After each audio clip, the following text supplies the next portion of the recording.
And let's be honest, 90% of all the AI in production is still just linear regression, baby. The worth of knowing stuff in your head, memorizing it, that worth is only going down. Don't be a fool with a tool. That is one of the core pieces of advice I got at the start of my career. If they understood the problem, they wouldn't be hiring you. They'd have fixed it themselves. If I have skills and whatever to make a difference, but I choose not to, then what kind of man am I? Today, I'm joined by Marijn Markus, AI lead over at Capgemini, and he spends his time in tech improving people's lives. We discuss how he does that, how he got there, and what skills you should focus on to get there as well. It's a conversation that's raw, authentic, with many hot takes and a little bit of controversy. So enjoy.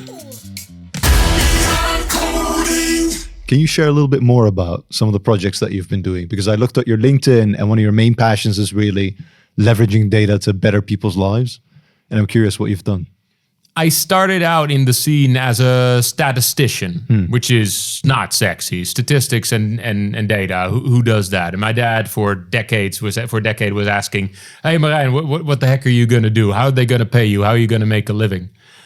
Then I did an internship. Everybody, please do an internship at Gyro 555, and I was modeling the spread of Ebola back then, pandemic. And we were using, I was making the visuals, the maps. We were using that on the Dutch national news to raise funds. And we raised 10.6 million euros to send emergency aid to West Africa back then. And I realized that the bullshit, pardon my French, but the things I do with computers that was mocked at the time can actually help save people's lives. And that, for me, was the most empowering thing in my entire career, that, hey, I can actually do something and I want to do this more. And then it happened that statistics and data became data science, and then machine learning. And then suddenly everything is AI, and now I'm sexy. Yeah, you were doing AI before AI? Hell yeah. Back when it was just statistics. And let's be honest, 90% of all the AI in production is still just linear regression, baby. So I lucked out in that regard, that I learned something a few years before it became popular. And then they said, "Is that data science?" And I said, yes, because I needed a damn job. So the trick is to know the trends coming up before the words for those trends even exist. Because by the time the word exists and it's all over your social media feed, then you're already too late. So the trick is to convince people to invest in something before the buzzword arises. Yeah. How consciously were you working on a skill that would later on be kind of marketable? Because it feels like there was partly luck, but also you put in the effort to put yourself in a position to be lucky in the first place. So, especially in modern careers, we have this overfit on doing what everybody else is doing. So, everybody learned Python. Everybody learned Python. Back in my day, it was R. I still miss R. You need to know this package. You need to have that certification. But you will never outcompete the competition by doing the same thing as the competition. You will win by diversifying. I'm a social scientist, sociology, criminology, statistics. I will never be able to outcode a computer scientist. Heck no. But that's not what I focus on. But when I had projects where we were modeling HR data stuff with some computer scientists, and somebody comes in and asks, "Hey, are you sure we're not discriminating? Our algorithm isn't discriminating people?" The computer scientist panicked. And I said, hell yeah, I studied complaining about discrimination. So the point here is to have your niche and your unique combination of skills that make you valuable in the labor market. And that, in my case, is a combination of, knowing a lot of theory behind sociology, psychology, criminology, and applying that in a field where we're modeling human behavior at large scale. I was doing stuff for the flow of refugees across borders years ago. And everybody was focusing on how can we get data on how many people cross. And I started talking about hamburger prices. They're like, hamburger prices? And I'm like, yeah, because I read this paper, Google Scholar back then, from Norway, showing that hamburger prices, the Big Mac index, is one of the best indicators of people moving across borders. Why? Because the price of a Big Mac is the best proxy you have for economic prosperity in a country. Oh. Think about this. Most of the developing world, or at least parts, have governments that might not be fully objective in the numbers they publish. So you start using the price of the Big Mac instead, because that's the closest you can get to an actual real food price. And you see the price of the Big Mac go up from 2016-17. That means prosperity is going down because food prices go up. That's your basic benchmark. Meaning the year after that, you will likely see more people from that country come to a Western country because the economy there sucks. Outlier here is, of course, India, because they do not have a Big Mac. They have a Big Maharaja with chicken. It almost sounds made up, to be honest. No, you this can is Google incredible. this. Yeah, this is the incredible. Big Mac index is real. Yeah, I love that. I like that a lot. Earlier, you were speaking about people finding their niche, not just following what other people do, but actually figuring out what their unique selling points is or what a combination of skills are that makes them unique and they can actually leverage in their career. I feel like I don't have a traditional computer science background. I kind of started in operations. I got rolled into software engineering, super excited about it, but I also had to look at my peers and be like, I don't have the same drive to go deep as they can. I would have to put in a lot more meters to get to that level, and it doesn't fulfill me to the same degree. I like communicating with people. I like the people aspect a lot. I like certain outcomes. I'm very interested in the business side, in the product side. I'm still trying to figure out what my niche is going to be, and I'm on that path. But what would your advice be? Because I feel like you definitely fit in a lot of things together, and what you're doing nowadays sounds super excited. What would your advice be for people to find their niche? So finding your niche is not linear. I love assumptions of linearity in my models, but they're often false. Yeah. The only way you can figure this out is by trying lots of different things. Imagine you just graduated. How are you going to figure out the one thing you want to do in life by doing one thing for 2-3 years straight? Or will you go like, oh, well, this was nice, this role, now I want to try something else. This is why I like the consulting field that you and I both work in, because you will get to do many more different things in a shorter time frame. Different projects, different roles, technical, business, large company, small company, very governmenty, very retail, very banking. And that's the only way you're going to figure out what you're good at, what you like to do, two very different things, and where the coffee doesn't suck. I spent my I've spent most of my career in consulting, and I think I developed way faster because of that. Steeper learning curve, more hair loss. In my first year at Capgemini, for example, I was at 5 different clients, but because of that, I had much more of a learning curve, was collecting data way faster than had I just worked for one of those clients directly for a year. And that way I could figure out what I'm actually good at and what I enjoy doing, and where the coffee, public sector I love because I want to help people, but the coffee is just terrible. I'm just saying. But you will only collect this data to get a better verdict by trying different things. So anyone still studying out there, do a minors in something completely different, do a master's in something different, do internships at completely different places. Not because you will pursue a career in every one of those, but to figure out also what you do not like. Because when else are you going to figure that out? When you're 40, 50, when you have a mortgage and kids? Okay, most of you won't even get a mortgage at that age, but you get what I mean. You have to try different things and collect data. And the biggest problem I see both for individuals and for organizations today is that we're stuck in analysis paralysis, that we don't know what to do, so we just do nothing. While the rest of the world keeps advancing, and we're like, oh, but we could do A or B. To quote Slavoj Žižek, sometimes doing nothing is the most violent thing to do. And we ponder and we worry about the price of action, but we forget about the price of our inaction, both at the individual and at the collective level. Can you share a little bit more about that? When you see organizations or when you see teams or maybe even individuals that are stuck in analysis paralysis mode, too many options, I don't know what to do, I have trouble starting. How do you handle that, or how do you help them? I'm going to use an old example here, thesis. The recommendation I give to all my interns And when they do a thesis, like a master's thesis or bachelor or whatever, you're going to spend half a year to a year of your life on it. You make sure that you enjoy the topic, because you're going to spend half a year to a year of your life on it.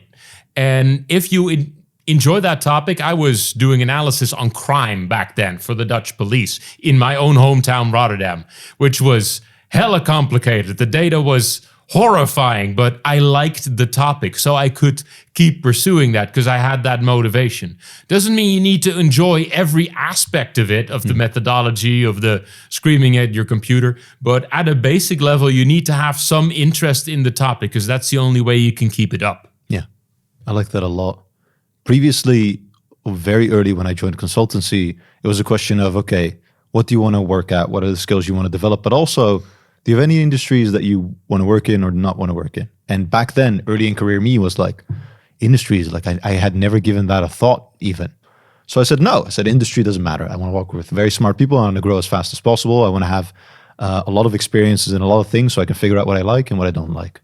And then I got into an industry, and now it's on my resume, so you can probably figure out which one that is. And it's not something that I'm proud of. And I never even stood still at the time. And now I'm like, yeah, industry, it might matter. I'm now in healthcare, and I see people come in, they say, well, I've taken a pay cut, and things are definitely slower in this industry. It's in healthcare, but they like the goal. They like the purpose. They like the fact that whatever they're building, that it might help society, it might help people, it might help, in the end, the Netherlands as a whole, which is very motivating. And I love the current experience that I have, because I get to see that behind the scenes. I had a lot of assumptions in working in the public sector or working in a lot of industries that are good for people, good for your country or good for humanity. Might be very slow, might be very boring, might not have many opportunities for me to thrive in. And I don't know if that's true. I feel like it's still true, but it's definitely something that's been withholding me from actually going there. I might go there maybe in a few more decades. But yeah, that's also a shame, because I feel like that industry needs a lot of people, and also people that are early in career, people of all kinds.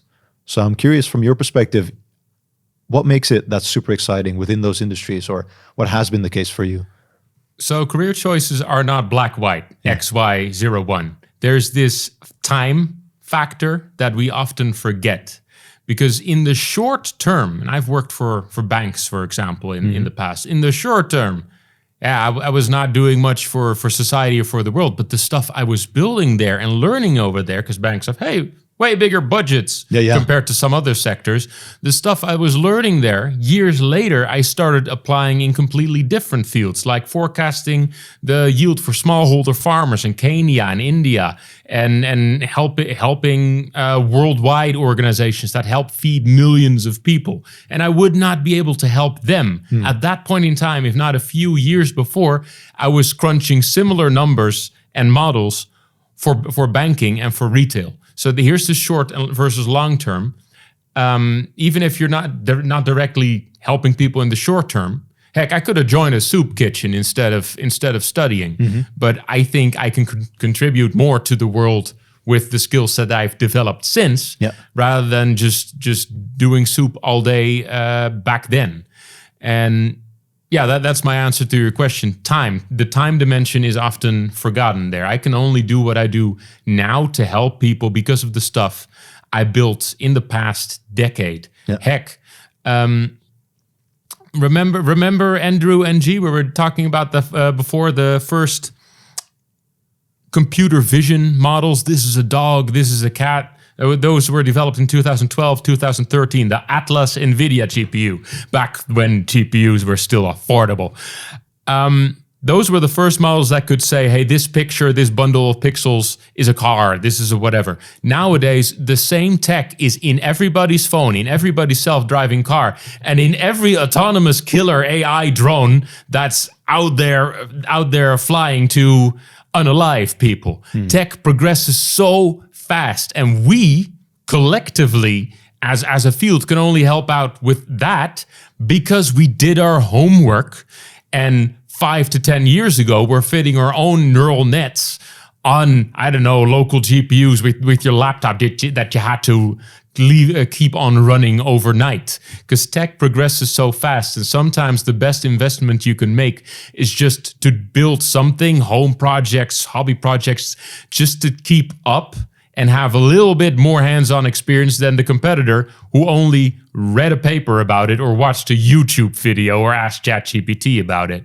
Because all diplomas and certifications, I'm sorry, people, all diplomas and certifications are compensation for lack of experience.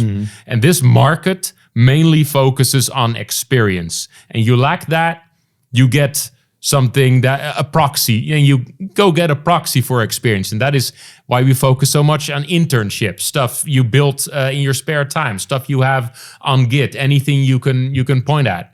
And some of my biggest achievements in my entire career are actually things that I can just point at, that you can Google, and I'm like, hey, got my name on that. And that's my next point of career advice for people. Focus on external stuff rather than internal stuff within your organization, because internal certifications or titles or blah blah of the quarter or God knows what, you cannot take with you throughout your career. But if it's external, like standing on the stage, I'm a 3-time World Summit AI speaker, for example. I really focused on that because that is external. Yeah, and I will keep that with me wherever I go. The last few guests have all kind of mentioned the same thing. We're moving from an experience-based economy to a skills-based economy. So the fact that you have a paper might not distinguish you anymore from someone that can show and point to some of the skills that they have and that they've built something with. It used to be more valuable, but right now we just have too many people with too many certifications, so it devaluates. This is basic economics 101. Yeah, most of the people and most of the audience that's listening, I did a poll. What is your experience and how long have you been working in tech? And it actually varies, but the biggest slice of people have worked in tech for shorter than 5 years. I'm assuming mainly they are software engineers. And if we are talking about the skills that are for the future, you're saying technology accelerates quite quickly. What are some of the skills that you think people should focus on, specifically for their career, but also for like piece of fulfillment and looking towards the future? The ability to learn, first and foremost. None of the tools I work with, I learned SPSS, people, back in the day. Some people in the audience will be cringing right now. SPSS, taught myself R to scrape Twitter back before it became shitter. To model the 2013-14 Syrian refugee crisis. I hated Putin before I knew where Ukraine was on a map. But from R, I went into Python, and now Python is the end-all, be-all. But I'm from an era where people were still asking, like, are you sure? Shouldn't you be learning SAS? Because SAS is better in the market right now. So God knows what we'll be using in 10 years, unless all the LLMs start overfitting on just languages that are already in use. We might actually see a stagnation in the development of coding languages now, since Claude and Gemini will not be able to adapt to new languages as much as produce more Java horrors, meaning we will be stuck with Java until the heat death of the universe, I'm pretty sure. But what I'm trying to show here is that those tools, those techniques, cloud platforms, they change so fast that you can't focus on learning a technique. You got to learn a method to learn new stuff. That is the most important skill in the entire tech field. To be able to learn, not even master, but just work with new tech. Anytime I have a new project, oh God, it's a new cloud platform I haven't worked with. Okay, well, AWS, Google, Azure, I'm pretty sure it has most of the same functionalities. They just call every damn button differently. And that's how they vendor lock. So you can't go to the other cloud platform because the names is different, which is less of a hurdle than you would think. And then there's, of course, nuances like the billing models are different. The scaling is different. The type of servers you can run it in is different. You cannot local host, sovereign, this version. Remember that, people. Sovereignty is the new local host. You're just running your own damn model on your own damn computer, but you don't call it local host. You call it sovereign. The client will love it. Thank me later. Sells. So and that's the other thing. And I mentioned that before. Understanding the words, because buzzwords will come, but they usually mean something that wasn't new at all. Again, sovereignty is just local host, but new. Everybody was screaming AI, but we mainly meant just deep learning on steroids with a lot of GPU and compute. Big data was just data that you store on multiple different servers because you don't have a single server that can contain it all. But nowadays, my laptop has more storage than a whole complex of servers a decade ago, meaning big data is dead. Long live big data. The core problem here is the core problem of humanity, which is that sometimes we say the same words, but we mean different things. And sometimes we say different words, but we mean the same thing. And all of miscommunication stems from this. And in our field, it is important to figure out not just what words people are using, which is what sales heavily focuses on, but what their actual problem is and what they actually mean, which can be completely different from the words they're actually using. Because I've had clients that ask for AI, and it can mean a random tree, a random forest. It can mean you have some kind of image recognition model. It can mean some type of speech synthesis. It can mean producing synthetic data of bananas using 3D models. It can mean so many different things, but they all use the same word. And it's our job to figure out what the heck they want and then to build that, not just to receive orders and build something. Because that job will be outsourced and automated to hell and back by whatever Claude Copilot thing they buy and or consume. But the core skill to figure out what the fluff they actually want and need and what is the problem behind the problem. Because if they understood the problem, they wouldn't be hiring you. They'd have fixed it themselves. But they do not understand the problem, do not understand the solution. It's our job to figure out that solution and then do that. And to do that, we need to be able to learn new tech and learn new stuff. And that's why learning is key. I want to zoom in on that because I'm a big believer that compounding knowledge is one of the most valuable things you can have. And you can only compound knowledge if you bit by bit make ownership or take ownership of certain sources of information, really familiarize yourself with it to a certain foundational level. And I'm assuming that a lot of listeners are going to hear you speak. They're going to say, Marijn, he seems very well educated, communicated, all of that and much, much more. So they are seeing you from a level of where you are now, but they haven't seen this journey of how you got here. How do you actually get here, or how do you take ownership and get good at learning in the first place? How do you get good, people? That's the question. Well, all the gamers out there, how do you get good? You practice. Okay, I'm not talking about video games right now because I get slapped and clapped by 13-year-olds on online games nowadays because they got way better reaction speeds than me at this age. But again, practice, and you shouldn't obsess over the short term and that you can't succeed all at once, because learning is not a sprint, it's a marathon. Unfortunately, we mainly teach kids to sprint in education because it's to your next exam, to your next test, and then you go drink beer again. But it's about acquiring knowledge over time. I always felt stupid back when I was a student because, again, my teachers and my fellow students always knew more than me about this one topic. And then in my actual job, I have to explain how burnouts work and what HR data forecasts that, because there's a lot of stuff you can do to actually see that coming.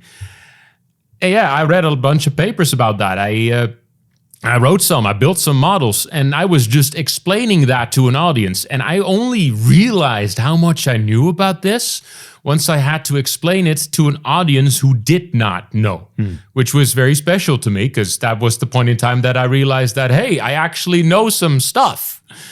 And I warmly wish for the audience and the crowd and all the listeners to experience that feeling of, what's the word, not justification, but just realizing your value, that you have value, that your skills and your knowledge have value, that you can be an expert on something beyond slapping people in Dota. And I love that. And I want more of that. Yeah. And that keeps me going to do that again over time. Okay, then IoT becomes a thing. I'm going to get a Raspberry Pi. I'm going to get all the sensors. I'm going to stick that on everything in my house, including my cat. And before I know it, I know something about it. I can talk about it. Okay, and we're doing time series models on things for banks, on things for retail. And then we need to do that when lives are at stake and I'm like, hey, I've done this before, I can do this, and I can help people. Yeah. And that is just wild, because that's what I want to do data to help people, because apparently doing data stuff and talking about it is what I'm good at. And I just want people to find the things they're good at and to then apply that to help people. Because we have the IT field here in the Netherlands, and we talk about innovation, and usually that's counting the amount of AI POCs you've done. We call that AI maturity. That was last year. This year, we count the amount of Copilot licenses you have in use, and we call that AI maturity. But most of the actual innovation does not come from banking or retail or governments. Most of the actual innovation comes from the three fields we do not want to talk about, which is crime, warfare, and the adult entertainment industry. But like, seriously, most of cybersecurity, Bitcoin, streaming technology, 3D, HD, VR, and deepfakes all stem from California's most famous industry. And so if I want to keep up with new stuff, I'm more focusing on the fields where rules and laws matter less, because that's where this stuff is invented and scaled. And then that is transferred to the fields where we actually work in. And then lastly, there's the pro bono, there's the NGOs, and there's the large governments that make the most of a difference to people in need, people who are hungry, people who are in debt, people who we want to help. But to help them with those skills, we first need to acquire those skills in other sectors. And that is usually, again, the banking, the retail, the whatever. And we glean those skills and those techniques from the sectors that are most ahead.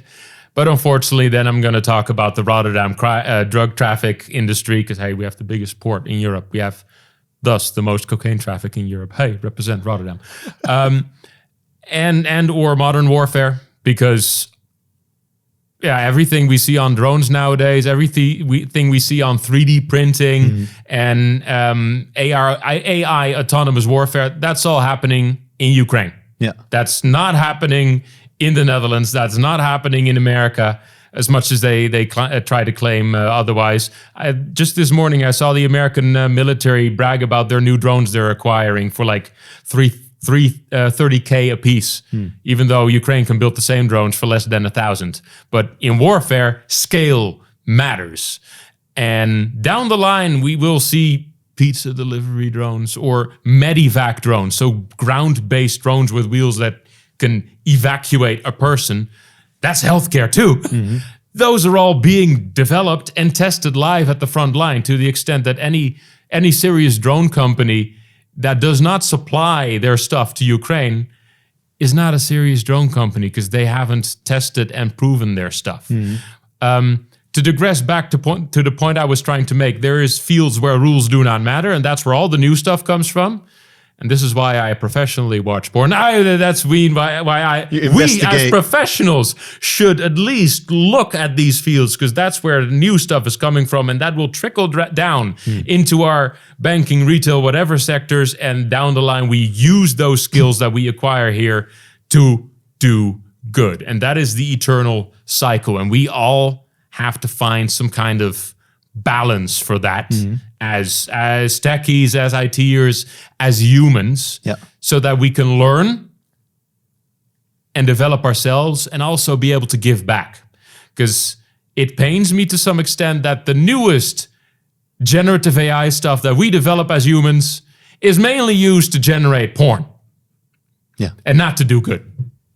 But there's a lot of that porn. There's more porn being generated nowadays than is actually being produced by humans. Really? Think about that. And it's really good. Oh, okay. Think about this. I've known that certain industries are way ahead in technology. And I don't know how I've known that. Maybe it's just anchored and I listen to a lot of podcasts, but it was always in there. And then you can kind of see what will trickle down into retail and banking and all that sort of stuff. But there was something that you mentioned where you are now equipped and also well equipped throughout history with regards to the skills that you've obtained to now help people's lives. Doesn't it frighten you? Sometimes the position you are, or what you're working on, that when you make a mistake or where there's a few mistakes that are compounding, that it can also negatively impact people's lives? Oh, hell yeah. But that means you can make a difference. If you are afraid of responsibility or the consequences of responsibility, then you should go sit in a corner and do nothing. A year ago, well over a year ago, because this is about taking heat, a friend of mine on Discord tried to contact me saying like, hey, Marijn, your account's getting banned. Something happened. You need to report to the Discord help desk. And I'm like, I don't want to lose my memes. Yeah. So I contact Natalie Rosser, the Discord help desk. Please don't ban me. She's like, okay, can you identify yourself? And I'm like, identify myself? Yeah, your place of birth, blah, blah, blah. And like, Discord should already know this stuff. Yeah, right. Right? Just pull it up. Right. I started to notice that Natalie Rosser is not actually Googleable, and that her answers were always after exactly 20 seconds, regardless of the answer being 2 words or 20. Now you saw a pattern. I was talking to a bot. Yeah. This was recent? Sorry. No, this was almost a year ago. Okay. Before we started calling every goddamn bot an agent, I was just talking to a bot, impersonating a human.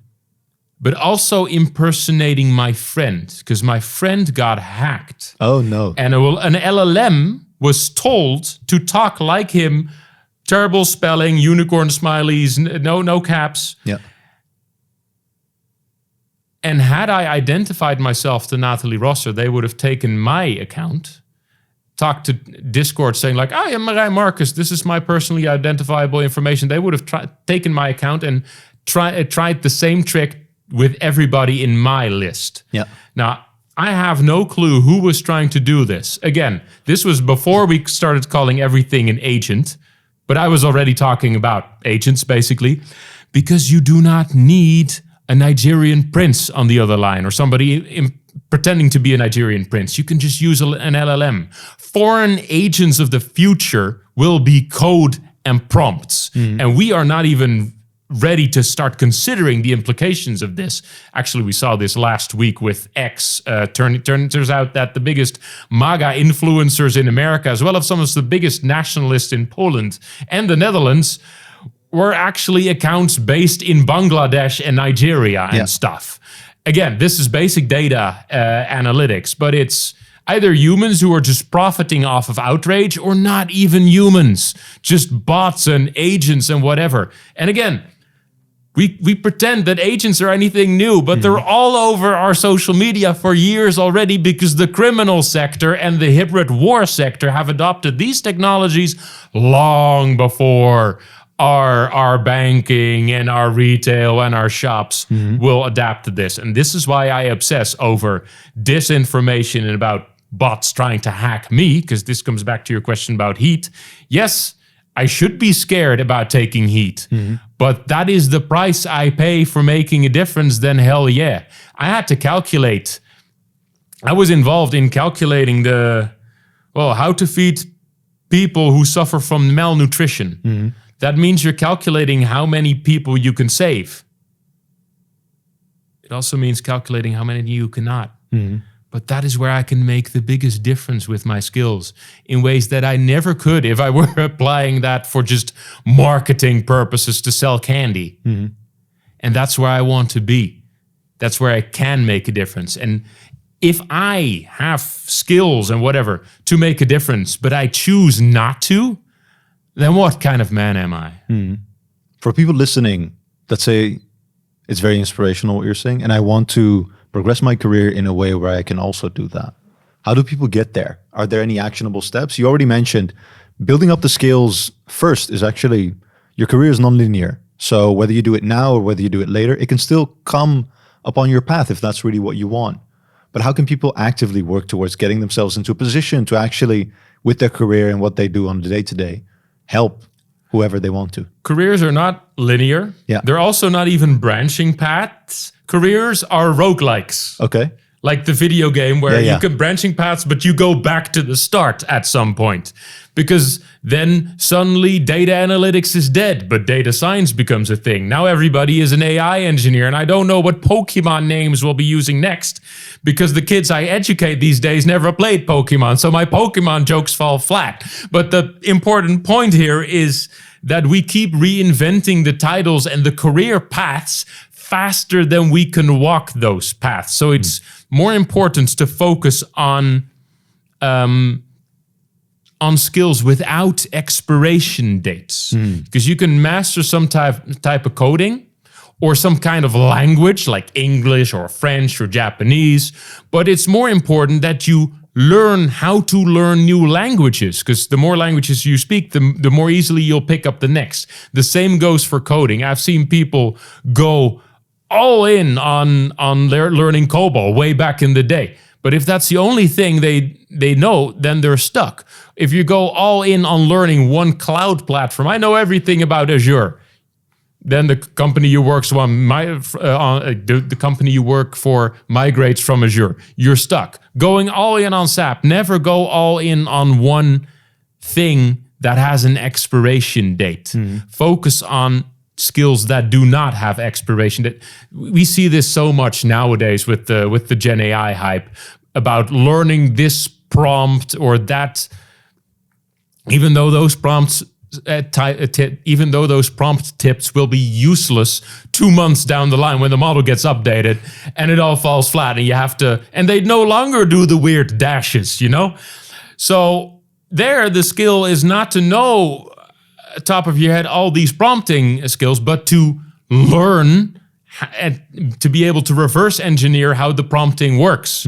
That is a far more valuable skill. In the same way that writing good speeches, anyone can generate a good speech, but how to deliver that, how to talk and how to connect with your audience and all that is still a far more immaterial skill. And a lot of things we are automating right now in the same way that the steam engine and radio and electricity and the internet helped us automate parts of tasks, but that only made the other parts of tasks more important. We have silly things like marketing nowadays that we never would have invented if not for the past few industrial revolutions. Hell, we used to call it propaganda. Now we only call it propaganda when we don't like it, even though both books were written by the same Frankfurt Schule back in the day. I also did a minor in propaganda studies, which is why I obsess over disinformation nowadays. And we see that these models are actually now starting to regurgitate disinformation and propaganda from totalitarian states, meaning it still becomes more important for us humans to have the skill to filter information and to give verdicts and to give judgments about pieces of information rather than to just copy paste whatever the heck ChatGPT said. And that goes both for your coding and for your business analysis skills. Drop mic. I was on Twitter and I'm so sorry for you. Same as you. I got reached out to several companies actually, and this was in the span of a few weeks. All with regards to, we love what you're doing on the internet, podcasting, social presence, anything like that. We want to sponsor you. I thought, well, I've made it. Very cool companies that I look up to. I used to game. Razer was one of them. GoPro was one of them. Udemy, which I thought great fit. Oh, my sweet summer child. All of them scams. You thought you were talking to humans. Exactly. All of them scams. So that was one. But this was also somewhere last year. And the obvious one was they sent me a signing link to one of their NDAs or a contract or whatever. And it was just a forefront, which is very well done, to be honest, compared to the real thing. Now, I made a post of that. I reported everyone, et cetera, et cetera. And now in the most recent one, it was a YouTuber that reached out. We're going to do this YouTuber collab. We're going to do a podcast. It's going to be for a good cause. All money will be donated and we'll pay you X. And I'm like, but money will be donated. And then how does this work? And then I'm in a group chat with everyone from the US, none of them in Europe. And they all say when they're going to be online, but everyone uses CET. And I'm like, that doesn't make any sense. So why would you translate that specifically to me, who I'm the only one there? And then the same thing, signing link I report everyone. These people have real Twitter accounts, but they also have links to their YouTube channel. And that same YouTube channel, who has millions of subscribers, also links back to the same Twitter account. So I haven't figured out exactly what's at play. But in essence, this frightens me. Like, I'm excited for a lot of things in the future, but the fact that there is such manipulation of information and misinformation, that is the part that frightens me. This is the information age, not the knowledge age. And the skill to distinguish true from false, will only become more important in the future, especially as no single point of information can be trusted anymore. We can create fakes that look more real than real things by now. But our ability must be to triangulate between different points of data and to then go like, yeah, well, actually, this doesn't make any sense given from what I previously know. That will only become more important, even though back in the day it was viewed as not important, because anybody can take your photo and make a video of you doing very, very weird things. I read that last month. Over 15% of all American high schoolers have seen deepfakes of classmates doing very inappropriate things. And I was surprised because I thought that number would be higher. Really? Yeah. Man. See, that's the part where, and mainly bringing it back to anything more from a career perspective, people are saying very early on topics are getting automated now by agents, which means that the people that are educating themselves, and that usually that's a step for them to build up the skills to do very, very cool things that help society, that step is now changing. And people are asking, well, what do I do then to make myself not obsolete? And we're talking about anything with regards to communication and soft skills and learning. I agree with all of that. And then there's still a tooling aspect. Like, I don't know what I should advise people with regards to, okay, how do you go from junior to actually in the end becoming senior? Because it's such gray area that I don't know yet. I feel like we're really figuring things out. And the only advice that I have is be as open-minded as you can. Try and familiarize yourself with a lot of things. Try and build as much foundational knowledge as you can, because tooling does change. I'm wondering what your perspective is on that. Don't be a fool with a tool. That is one of the core pieces of advice I got at the start of my career. So over 9 years ago, God. Don't be a fool with a tool. Back then we referred to only knowing R, only knowing Python, or only back then. Do you remember RPA? People, do you remember back when RPA was a thing? I was using a Python package back in the day to scrape Twitter. I forgot the name. Selenium. Yeah. I was learning Selenium because that was one of the first Python-based browser, automate the browser and click down. Back then, those were bots. Yeah. But I knew people who doubled down on only learning Selenium and all the ins and outs. But Selenium was open source and it was great. You could do everything with it. But then the blue prisms came in, which was basically the company or the company organization equivalent of it. But it was reliable because you could sue somebody if it didn't work. And suddenly the whole Selenium market disappeared because people went for larger infrastructure tools instead. And the guy who knew everything about Selenium was stuck. And the people who learned Blue Prism were laughing at him. Nowadays, we laugh at the people who only know Blue Prism because the cycle continues. It's not about learning any one tool. It's about being able to learn in general. And that involves learning the ins and outs of tools. I think we are switching from an explicit knowledge economy to an implicit knowledge economy, and our education systems haven't adjusted to that. Yeah. That the worth of knowing stuff in your head, memorizing it, that worth is only going down. But the ability to look up stuff, that was introduced 25 years ago when Google hit the market. Before we had that, we had startpagina. That has been introduced during our lifetimes, but the value of that, of finding stuff in large amounts of information, that is only going up, especially in the age of disinformation, because we are drowning in information, but truth and wisdom has only increased in value and has become relatively more scarce because now there's more bots and more fake stuff flooding the internet than actual real stuff. And the only way we can still distinguish truth from fake, because I see so many deep fakes now of Zelensky, of Putin, of F-35s that crashed in Iran, and we could only tell they were fake because there was still a human in the cockpit because they forgot to prompt it, remove the human from the cockpit. We can only tell truth from fake because of human error, and that too will end. So what we need to learn, again, because learning is important, is to triangulate information to figure out what's real. And this is why I'm frustrated with modern media and journalism that thinks that just regurgitating and repeating what known liars say is somehow journalism. I forgot the quote, but somebody once wrote this: if one source tells you it's raining and the other says there's sunshine, your job as a journalist is not to report both, but to open a damn window. And that's what I'm missing. Yeah, I love that. One of the final thoughts that I had was, when you say don't be a fool with a tool, I really resonate with that. But then I look out in the market, I get bombarded, especially nowadays. With tools. With so many tools, which means both human tools and software tools. Like anything. And that means that there's definitely a market for tools. Are you saying don't use tools, don't master tools? Because I also love mastering my tools, right? I take pride in being efficient with regards to whatever I do on the keyboard. But in the end, it's still a tool.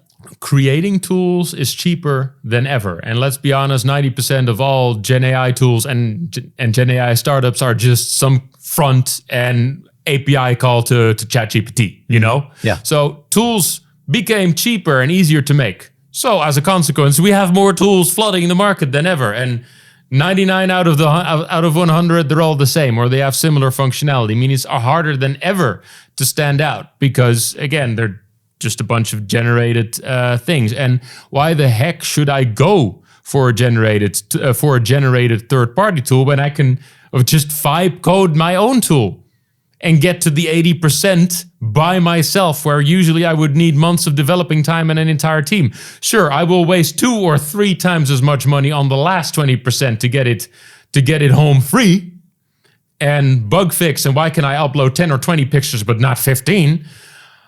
But overall, I'm still accelerating, meaning the value of tools then decreases even further because creating my own is technically now also way cheaper. It's just most organizations only have people in their HR database that know specific tools.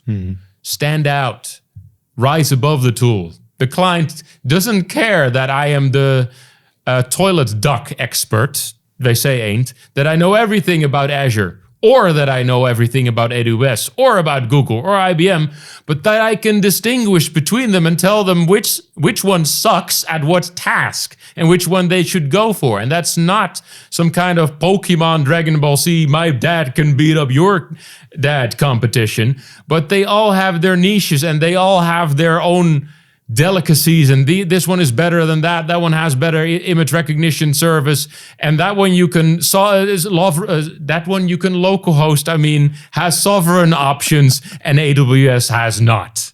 Until they do, of course, in 2 months' time. But that's how we keep up.